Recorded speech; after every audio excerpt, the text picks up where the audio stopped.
Hello everyone, welcome back to the TTL channel. तो आज हम बात करने वाले हैं एचडीएफसी बैंक के रिजल्ट के बारे में। जी हाँ गाइस, एचडीएफसी बैंक का रिजल्ट एक बहुत ही इम्पोर्टेंट रोल प्ले करता है शेयर मार्केट के अंदर। एचडीएफसी बैंक की अगर बात करूँ अपन, तो एचडीएफसी बैंक में इतना पोटेंशियल है कि ये निफ्टी, बैंक निफ्टी और निफ्टी फाइनेंशियल सर्विसेज को हिलाकर भी रख सकता है। आपको पता ही है कि निफ्टी, बैंक निफ्टी और निफ्टी फिन निफ्टी के अंदर इसका वेटेज बहुत ज़्यादा रखता है। तो डेफिनेटली इसके रिजल्ट से पूरे के पूरे स्टॉक मार्केट पर इम्पैक्ट पड़ता है। तो आज हम बात करने वाले हैं इसी के रिजल्ट के बारे में। अगर अपन बात करें एचडीएफसी बैंक की, तो एचडीएफसी बैंक की अगर यहाँ पर अपन देखें तो कुछ ज़्यादा मेजर डाउनफॉल नहीं है यहाँ कल के दिन में। अगर एचडीएफसी बैंक की अगर मैं बात करूं, तो एचडीएफसी बैंक यूजुअली सैटरडे के दिन ही अपने रिजल्ट पब्लिश करता है।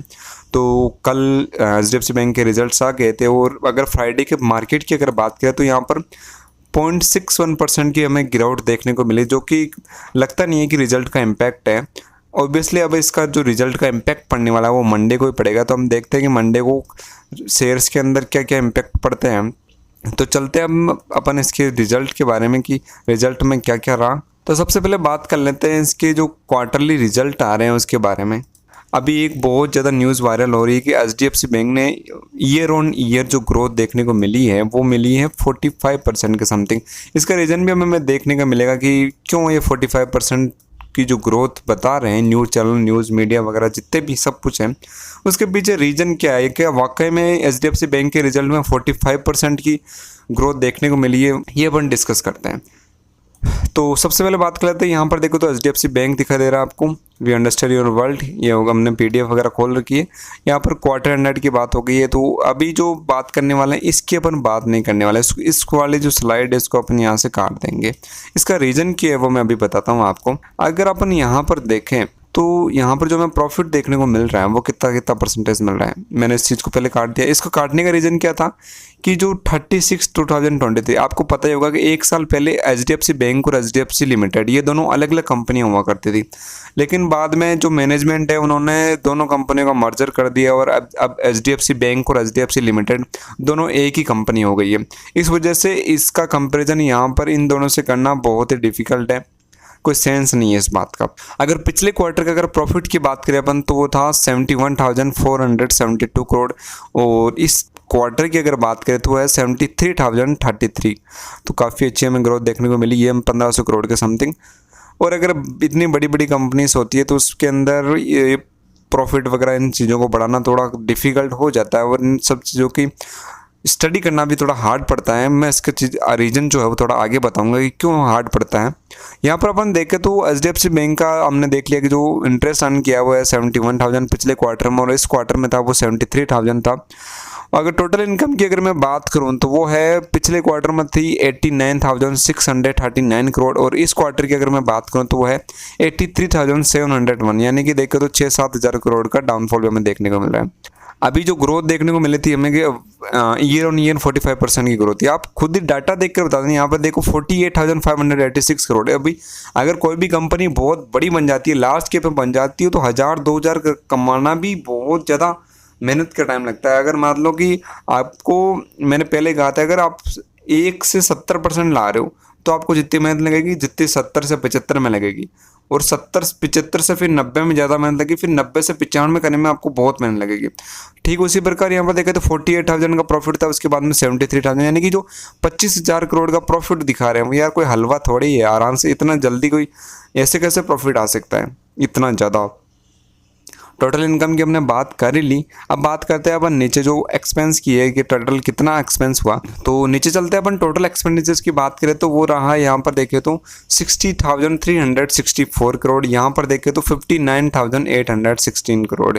यानी जो एक्सपेंस है वो तो ऑलमोस्ट बराबर ही है, कोई ज़्यादा हमें डिफरेंस देखने को नहीं मिल रहा है। अब बात करते हैं अपन प्रोविजनल्स की बात कर लेते हैं। सॉरी, एक्सपेंस तो हमारा हो गया 59,000।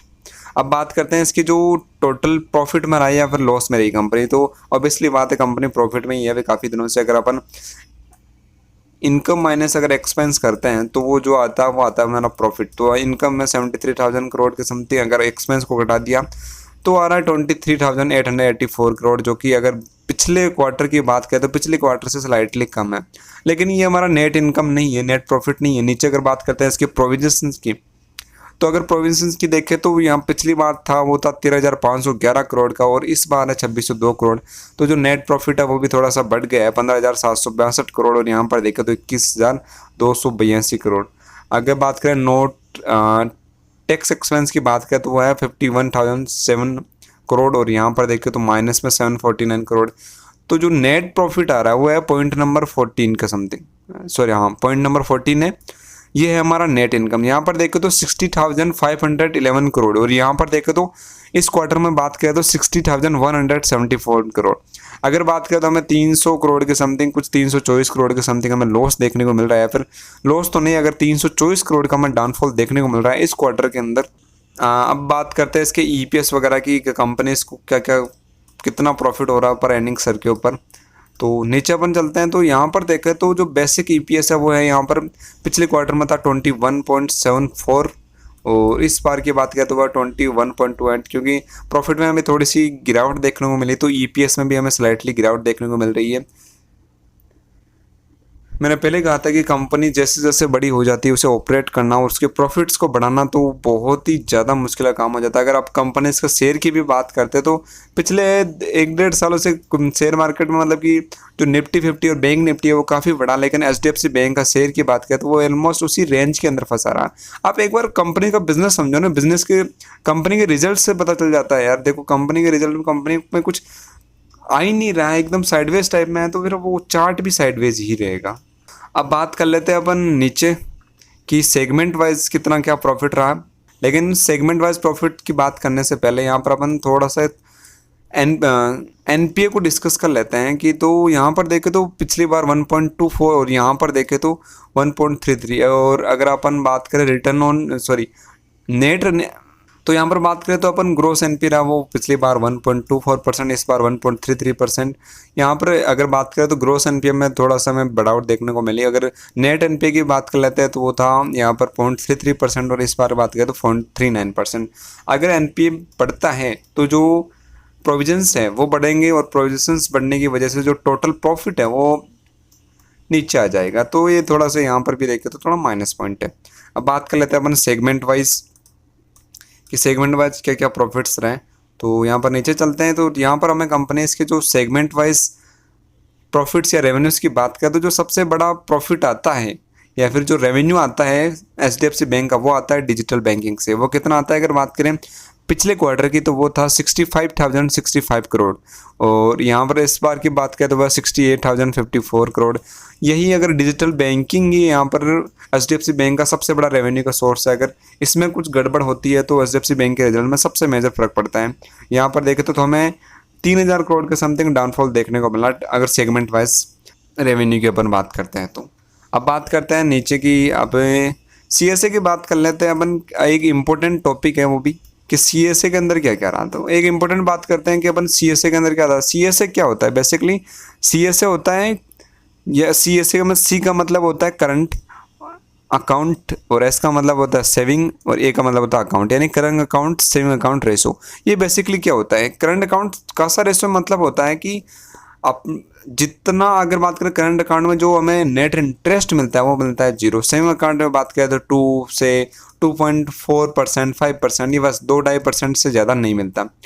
और अगर ये कासा रेशो अगर बढ़ता है तो इसका मतलब है कि जो कंपनी है उसको जो मतलब कि जो फंड मिलते हैं, फंड कहाँ से मिलते हैं? फंड मिलते हैं जो कॉमन मैन होता है वो अपना अकाउंट्स के अंदर पैसे जमा कराता है, डिपॉजिट कराता है, और उसको जो नेट इंटरेस्ट मिलता है वो अगर कम मिलेगा तो जो एचडीएफसी बैंक वापस लोन प्रोवाइड करवाएगी तो उसके अंदर वो ज़्यादा मार्जिन कमा पाएगी, या फिर नेट इंटरेस्ट इनकम जिसको बोलते हैं वो हमें बढ़ेगी। लेकिन अगर बात करते हैं यहाँ पर अपन, तो जो नेट इंटरेस्ट इनकम देखने को मिल रही है यहाँ पर, लेकिन हम बात करते हैं तो नेट इंटरेस्ट इनकम में क्या क्या इंक्रीजन पॉइंट रहेंगे वो अपन आगे बात करते हैं। जो कासा रेशियो अगर वो बढ़ेगा तो जो कंपनीज़ को बहुत ही चीप सोर्स के अंदर फंड मिल जाएगा तो उस कंपनीज के मार्जिन भी बढ़ जाएंगे। तो अब कंपनी के मैनेजमेंट ने भी बात की कि उनका जो कासा रेशियो है वो गिर रहा है। इसका मतलब जो कंपनी को जो फंड है वो इतना ज़्यादा चीप नहीं मिल पा रहा है। अभी बात कर लेते हैं अगले नेक्स्ट पॉइंट के बारे में तो जो कासा रेशो रहा वो रहा, अगर इसकी वजह से एनआईए जो नेट इंटरेस्ट इनकम है वो 2.6% के हिसाब से बढ़ी है। तो यहाँ पर देखें तो कुछ ज़्यादा नहीं है, 2.5% के समथिंग है, तो कोई ज़्यादा नहीं है यहाँ पर नेट इंटरेस्ट इनकम। और अगर बात करते हैं अपन नेट इंटरेस्ट मार्जिन की, तो ये वो है, अगर पिछले क्वार्टर की अगर बात करें Q4 2024 का, तो वो था 3.44, और इस बार की अगर बात करें तो वह 3.47। तो यहाँ पर देखें तो स्लाइटली हमें थोड़ा इंक्रीज होता हुआ दिखाई दे रहा है, लेकिन हाँ इसमें कंपनी को और ज़्यादा मेहनत करने की ज़रूरत है, कंपनी के मैनेजमेंट को सॉल्यूशन करने की ज़रूरत पड़ेगी, तभी जाकर इसका जो रिजल्ट्स है वो ज़्यादा बढ़ेंगे। तो क्योंकि हर आदमी को एक्सपेक्टेशन रहती है कि हाँ भाई कंपनी की, क्योंकि जो लार्ज कैप स्टॉक्स होते हैं उनका ये रहता है कि 5 से 6 सालों के अंदर तो जो अपना पैसा वो डबल हो ही जाएगा। लेकिन जो अपन एचडीएफसी बैंक की बात करें तो उसके चार्ट में हमें काफ़ी साइडवेज देखने को मिल रहे हैं। तो ये तो चीज़ें हम बात कर ली। अब आगे बात कर लेते हैं एचडीएफसी बैंक की के शेयर की। तो यहाँ पर देखें तो टेक्निकल में अपन देखें, एचडीएफसी बैंक मैंने पहले कहा था काफ़ी बड़ी कंपनी है, वो काफ़ी बड़ा रोल रखती है। यहाँ पर अपन बात कर लेते हैं, जो अभी तो 0.61% यहाँ पर गिरावट देखने को मिली थी। पिछले अगर 5 दिनों की बात करें तो 1.5% के समथिंग यहाँ पर डाउनफॉल देखने को मिल रहा है। पिछले अगर अपन 1 साल या फिर 6 महीने की भी बात करते हैं तो कुछ ज़्यादा चेंजेस हमें नहीं मिल रहे हैं। ये देखो कंपनी 1400 से शेयर की प्राइस है, और यहाँ पर मैक्सिमम गई है 1700, 300 पॉइंट का ऊपर नीचे हुआ। वो भी अभी बात करें तो अभी लास्ट में आकर इसमें थोड़ा सा मोमेंट आया, पिछले क्वार्टर के रिजल्ट आने के बाद में थोड़ा बहुत यहाँ पर हमें प्रॉफिट्स देखने को मिले थे। बाकी तो कोई ऐसा कुछ खास मोमेंटम नहीं रहा पिछले 4-5 मतलब महीनों से ही, पिछले 4-5 महीनों से ही इसके अंदर साइडवेज हमें देखने को मिल रहा है। कंपनी बहुत ज़्यादा बड़ी हो चुकी है। मैंने पहले कहा था कि जब आप बड़े बन जाते हो तो अगला एक स्टेप में आपको जितनी मेहनत लगती है उतनी, जितनी आपने शुरुआत की उतनी ही मेहनत लगती है, फिर उससे भी डबल मेहनत लगती है।